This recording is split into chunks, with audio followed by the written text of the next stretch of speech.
Ini hak seorang muslim yang wajib ditunaikan oleh muslim yang lain.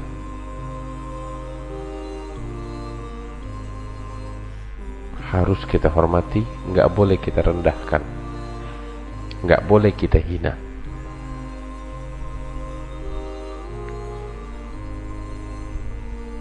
Sekalipun dia adalah orang yang tukang maksiat,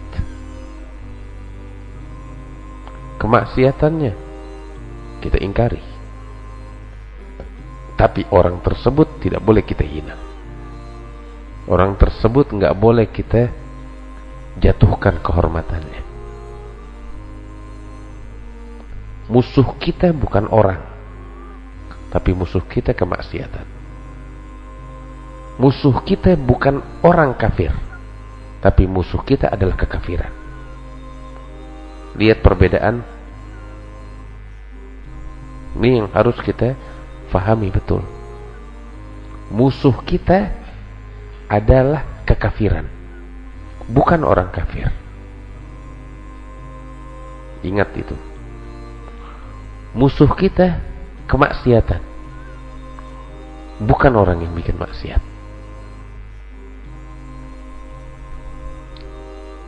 Kalau memang musuh kita si kafir, kita nggak bakal ngajak dia ke jalan Allah, kita bakal biarin dia binasa.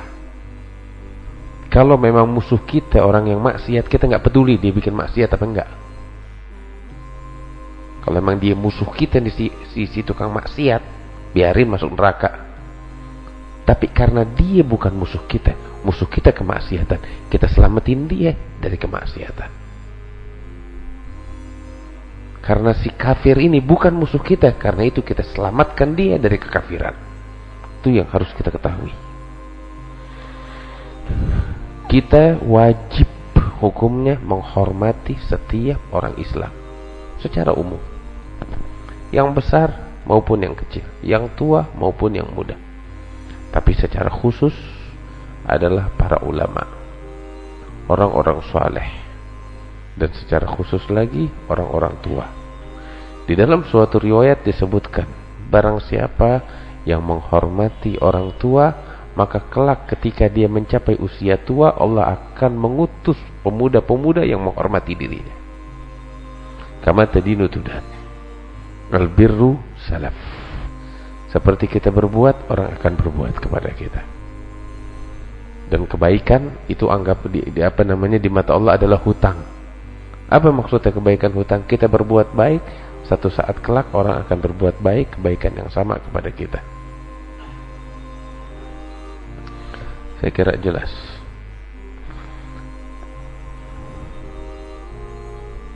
Hadirin yang dimuliakan Allah, kepada para ulama secara khusus kita wajib menghormati.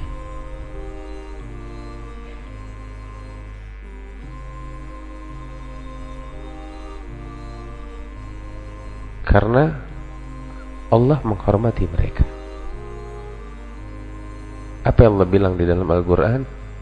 Yarfa'illahu alladhina amanu minkum walladhina utul ilma darajat. Allah mengangkat martabat orang-orang beriman secara umum dan orang-orang yang berilmu secara khusus. Diangkat martabat mereka oleh Allah Subhanahu wa ta'ala. Allah menghormati para ulama secara khusus. Oleh karena itu kita wajib menghormati para ulama dengan penghormatan yang besar, yang khusus. Dan kita tahu banyak riwayat yang menyebutkan, yang mengajarkan kita untuk berperilaku kepada para ulama dengan perilaku yang khusus, kepada orang-orang saleh dan kepada orang-orang yang dimuliakan oleh Allah atau yang diperintahkan kita untuk menghormatinya. Suatu hadis yang sahih, pernah ketika Sayyidina Abdullah bin Abbas radhiyallahu taala anhu warḍah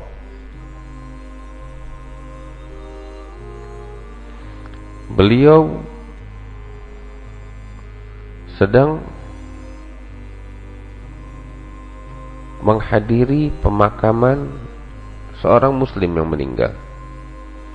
Beliau bersama para sahabat yang lain ikut menghadiri.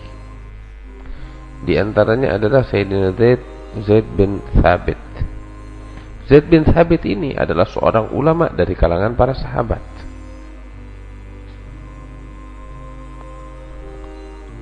Seorang ulama dari kalangan para sahabat. Usai menghadiri jenazah pemakaman, keluar rombongan dari pekuburan. Maka Sayyidina Abdullah bin Abbas mengambil keledai yang ditunggangi oleh Sayyidina Zaid bin Thabit untuk didekatkan kepada Sayyidina Zaid bin Thabit.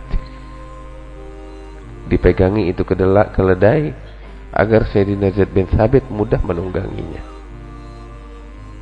Usai menunggangi, kekangan keledai dipegang oleh Sayyidina Abdullah bin Abbas, ditarik di bawah. Sayyidina Zaid bin Thabit bilang, "Jangan engkau lakukan ini ya ibn ammi Rasulillah. Sudah cukup, gak usah engkau lakukan ini." Maka Sayyidina Zaid bin Thabit bilang, "Hakadha umirna an naf'ala bi ulama'ina." Beginilah kami diperintahkan oleh Rasulullah SAW untuk berperilaku kepada para ulama kami, menghormati mereka, mengagungkan mereka. Lihat. Kemudian mendengar ucapan itu, Sayyidina Zaid bin Thabit langsung meraih tangannya Abdullah bin Abbas, diraih dan diciumnya. Saat itu Sayyidina Zaid bin Thabit dari segi usia jauh lebih tua dari Sayyidina Abdullah bin Abbas.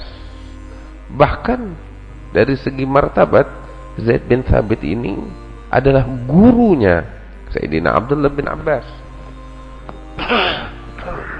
Tapi beliau yang meraih tangannya Abdullah bin Abbas dan menciumnya. Kemudian Zaid bin Thabit mengatakan, "Wa hakadha umirna bi an naf'ala bi ahli baiti Rasulillah, bi ahli baiti nabiyina." Kata Sayyidina Zaid bin Thabit, dan beginilah kami pun diperintahkan untuk berperilaku kepada keluarga Nabi kami, Nabi Muhammad sallallahu alaihi wasallam. Lihat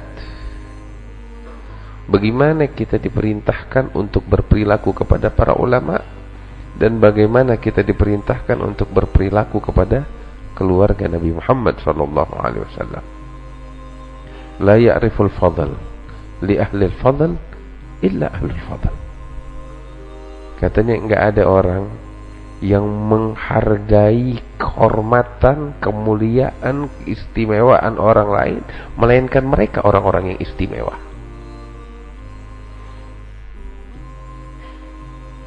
Orang yang istimewa adalah orang yang mampu menghargai keistimewaan orang lain.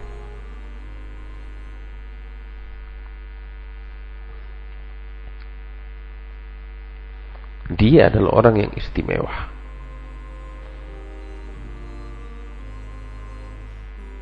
Adapun orang yang murahan adalah orang yang tidak bisa menghargai keistimewaan orang lain.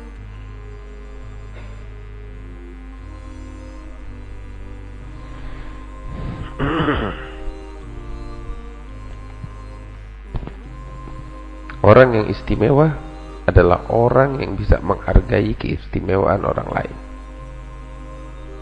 Dan orang yang murahan adalah orang yang tidak bisa menghargai keistimewaan orang lain.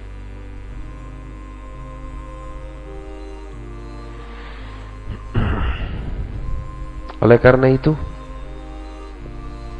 hormati para ulama kita, hormati kaum sholihin, sayangi dan cintai mereka.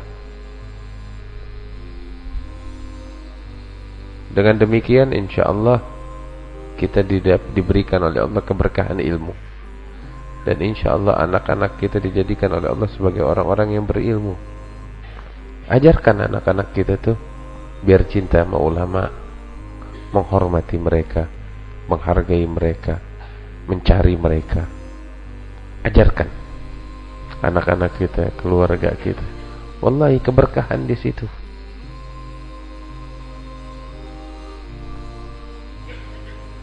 Kita bukan ulama, tapi alangkah baiknya ketika kita mencintai para ulama. Kita bukan orang-orang saleh, tapi alangkah beruntung ketika kita mencintai orang-orang yang saleh. Kata Sayyidina Imam Syafi'i, "Uhibbu as-salihin wa lastu minhum, la'alli an anala bihim syafa'ah. Wa akrahu man bidha'atuhu al-ma'asi wa in kunna sawa'an fil bidha'ah." Kata Imam Syafi'i, aku ini cinta kepada orang-orang saleh walaupun aku bukan orang saleh. Allah. Imam Syafi'i, manusia suci yang dari sejak usia kanak-kanak gak kenal maksiat, gak kenal perkara yang makruh. Yang ada di dalam benaknya hanyalah ketaatan kepada Allah. Allah, Allah, Allah. Terus dia bilang, saya cinta kepada orang-orang saleh walaupun saya bukan orang saleh. Ya Allah, kalau dia bukan orang saleh, kita apaan? Kita apaan? Tapi memang beginilah sifat orang-orang yang bertakwa kepada Allah. Beginilah manusia-manusia mulia di sisi Allah, gak kenal kesombongan.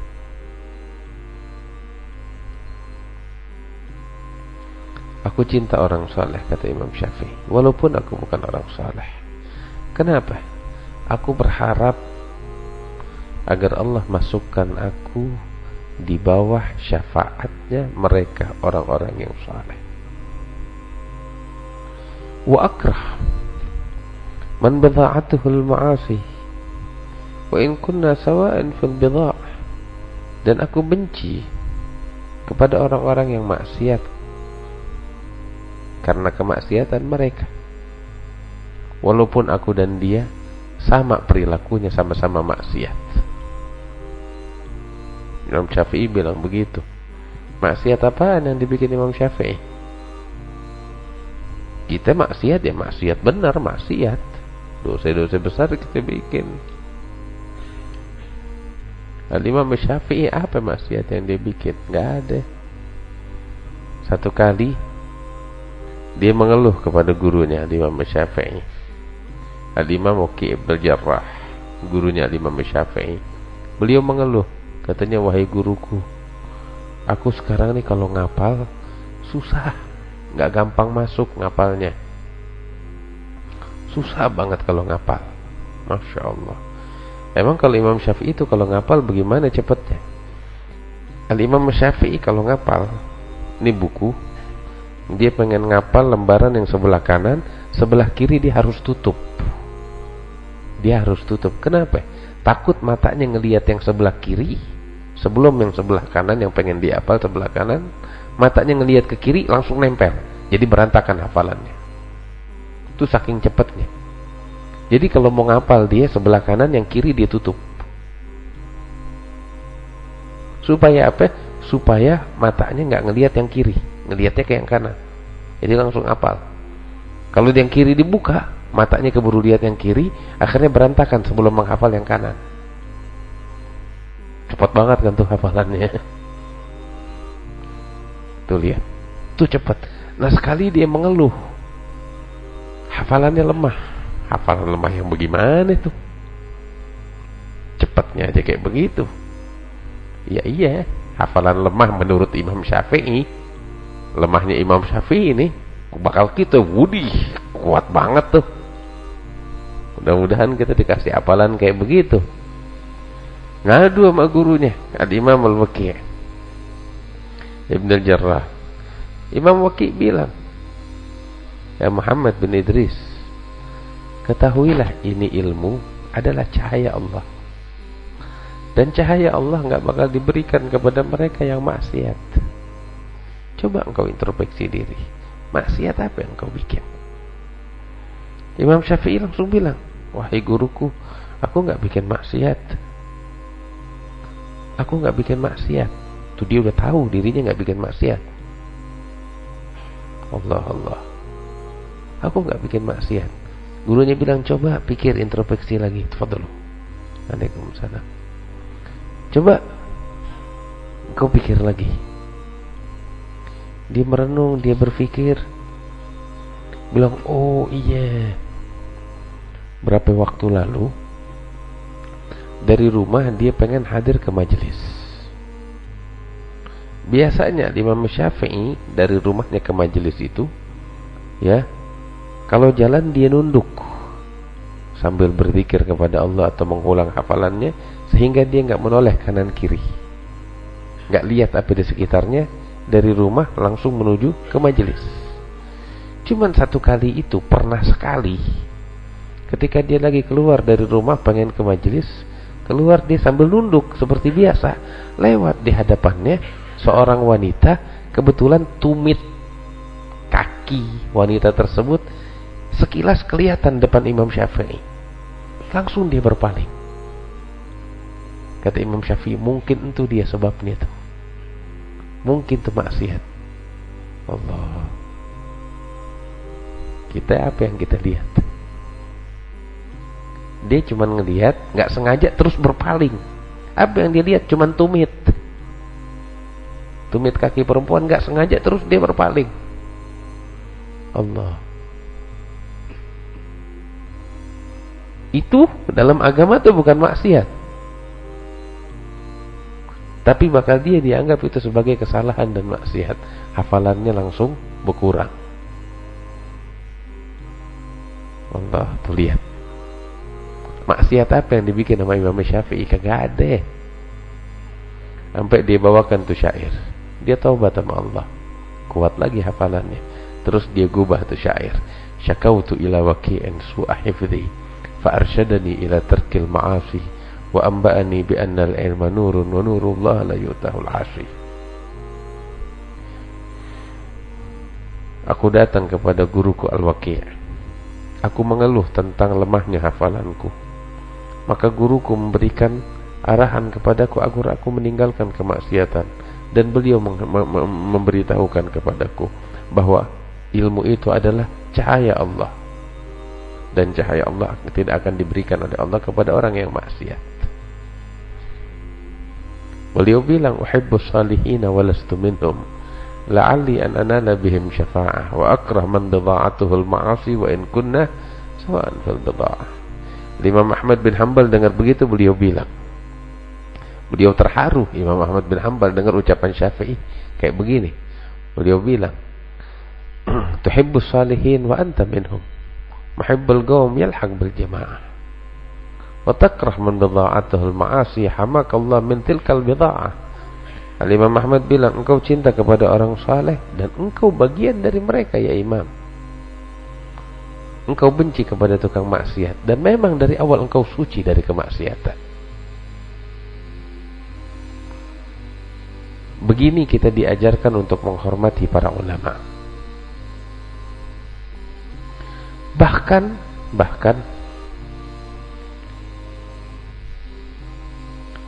kita diperintahkan untuk menghormati orang yang berilmu sekalipun dia adalah murid kita sendiri. Kok begitu? Iya. Al-Imam Syafi'i sama Imam Ahmad bin Hanbal. Imam Ahmad muridnya Imam Syafi'i. Imam Ahmad cinta luar biasa kepada Imam Syafi'i, dan wajar. Imam Syafi'i gurunya Imam Ahmad. Dan banyak kisah. Tapi yang luar biasa, Imam Syafi'i sangat menghormati Imam Ahmad padahal muridnya dia. Sampai pernah sekali, ya, Imam Ahmad memberikan pakaian yang dia pakai itu kepada salah seorang pembawa kabar gembira. Ini orang yang dikasih hadiah pakaiannya Imam Ahmad oleh Imam Ahmad, dipanggil sama Imam Syafi'i. Apa yang Ahmad bin Hanbal berikan kepadamu? Kata ini orang, Imam Ahmad memberikan kepadaku pakaiannya. Pakaian baru apa yang dia pakai? Pakaian yang dia pakai saat itu. Dia bilang, bawa kemari. Aku tidak ingin mengambilnya, cuman aku ingin mengambil berkah doang, terus aku kembalikan. Allah, bagaimana? Itu pakaiannya Imam Ahmad, padahal muridnya sendiri. Dipinjam dari ini orang yang dikasih hadiah oleh Imam Syafi'i. Itu pakaian direndam di dalam air, di ember. Pakaiannya dikembalikan lagi, air yang udah direndam di situ pakaian Imam Syafi'i, Imam Ahmad bin Hanbal, diminum sama Imam Syafi'i. Ngambil berkah dari muridnya sendiri. Allah. Sampai begitu kita diajarin bagaimana menghormati orang-orang berilmu.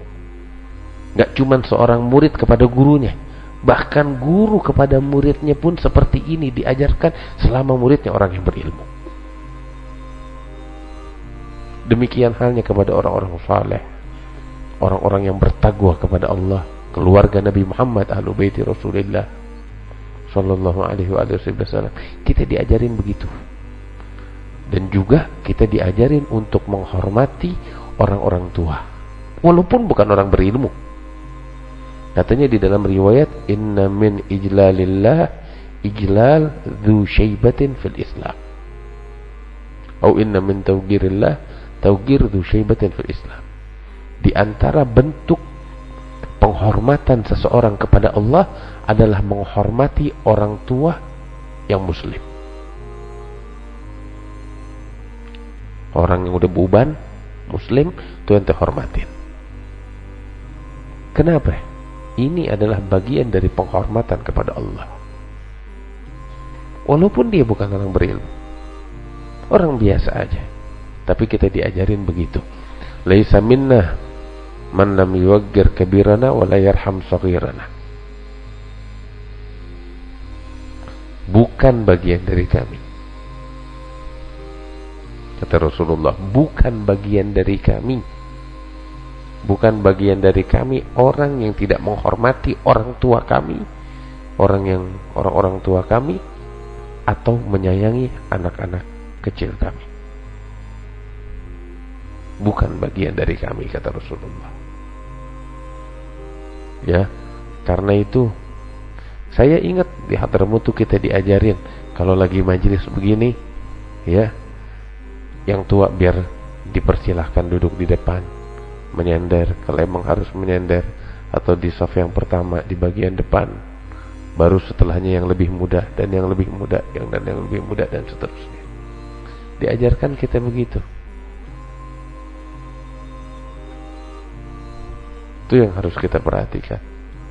Dan inilah yang disebutkan oleh Sayyidina Al-Habib Abdul Haddad, wa 'alaika bi ijlalil muslimin wa tawgirihim la siyama ahlul fadl minhum kal ulama wasulha wasyurafa wa man lahu syaibatun fil Islam.